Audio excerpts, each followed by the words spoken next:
Hello, and welcome back to Weekend Cartoon Reviews. This time, we're reviewing Hoppers. The newest Pixar movie, and come on, we all know Pixar's reputation by this point, don't we? As of lately, with online communities anyway, they haven't been doing too hot. Just ask their box office records if you ignore Inside Out 2, yeah? Their movies haven't stopped being bad, in my opinion, though. They've had a solid streak of originals for the most part. If only stuff like Elemental and Elio were marketed well, both of which I've reviewed. I know we dove into that pretty quickly, as this isn't meant to be one of those Pixar has fallen off videos. We're here to talk about Hoppers. Hoppers continues the trend of more originals, as stated previously. This time, Daniel Chong, creator of We Bare Bears, is directing and writing this movie.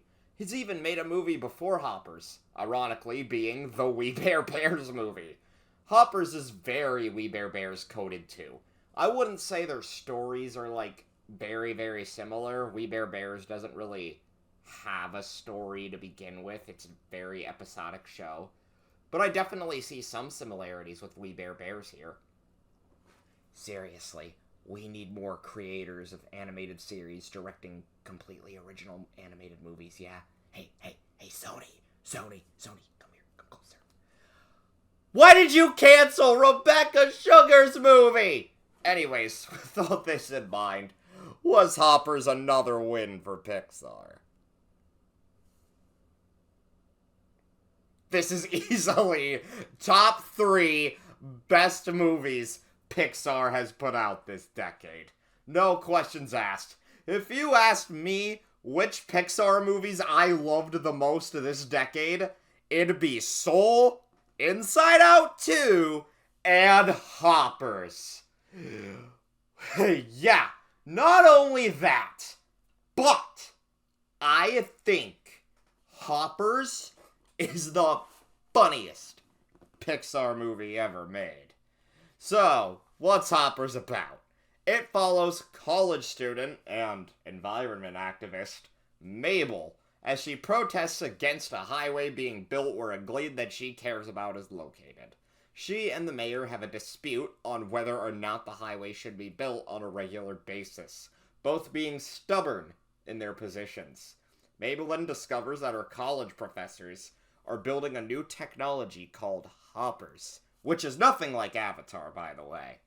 Technology that allows humans to hop inside of an animal body and understand what they're like. Yeah, they really utilize this premise to the fullest. The jokes and the story go to some pretty unhinged places.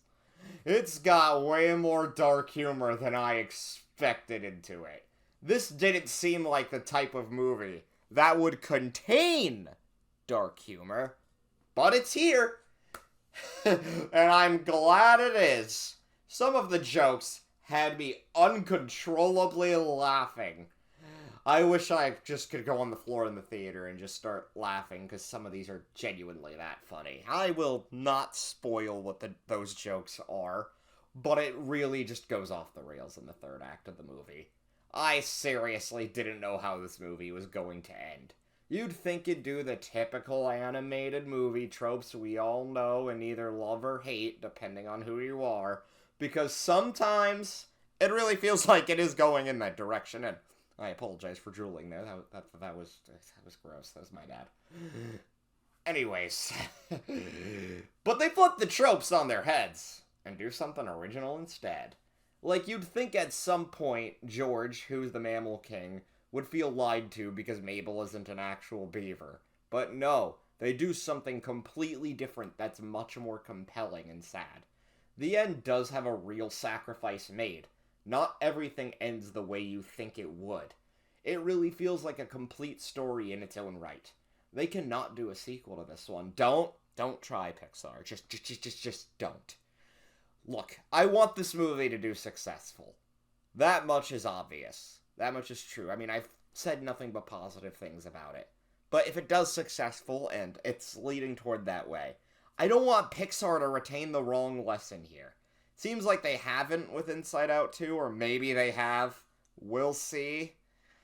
We'll see with the upcoming string of sequels coming out, you know? But, again, this movie doesn't need a sequel. And I know, you already got Coco 2 down the pipeline. And that also doesn't need a sequel. Whatever, forget it. My word won't matter, they'll do it anyway. The animation was really striking. It's really fun to look at, and beautiful, might I add. The environments are pretty, especially in the forest. It's Pixar animation. You know the style as well as I do by this point.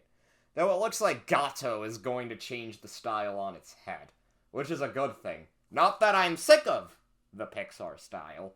I just like to see a variety, like what DreamWorks has been doing lately, man. All the voices in Hoppers were done so well. However, I have to say, my favorite voice, Jon Hamm. Definitely, 100%, without a doubt about it. Jon Hamm as a Mayor Jerry. We need to give this guy more roles for real! I love his voice, and he really played up being an evil mayor here. I wouldn't really call the guy evil, per se. It's hard to explain, but he's definitely an antagonist. He's a really fun character to watch. He was probably my favorite character in the movie. Jon Hamm's voice is a big part of that. The movie really advocates for the safety of animals. I would say WALL-E did its environment message better than this, but both are completely different movies, so Hoppers works on its own in that regard. It justifies its existence. WALL-E was more so about humans trashing the earth, and what happens if we don't keep it clean, because, I mean, we saw with WALL-E what happened, how it happened, and what the human race is like now. But Hoppers takes a different approach. It's more about how we shouldn't tamper with natural habitats of animals, and how humans just keep taking more land away from them over and over the years. And you know what? I like that take. Hoppers has been getting astounding reviews from critics and audiences like myself. And I'm on board with the hype. Some even say it's the best Pixar movie since Coco. And while I agree, both movies are masterpieces, I'd say if we're only counting originals, it's the best since Soul. Honestly, Hoppers has probably felt like old Pixar more than any other movie they've made this decade. Sure, Soul and Inside Out 2 tell really deep, complex stories. One about appreciating the small things in life, and the other about what anxiety can do to someone, and how hard pushing goes, and how it can hurt you. You get what I'm trying to say. But I would say these stories are more adult, you know? Like, I wouldn't show, if hypothetically speaking, I had a 5-year-old kid right now, I wouldn't show him Soul.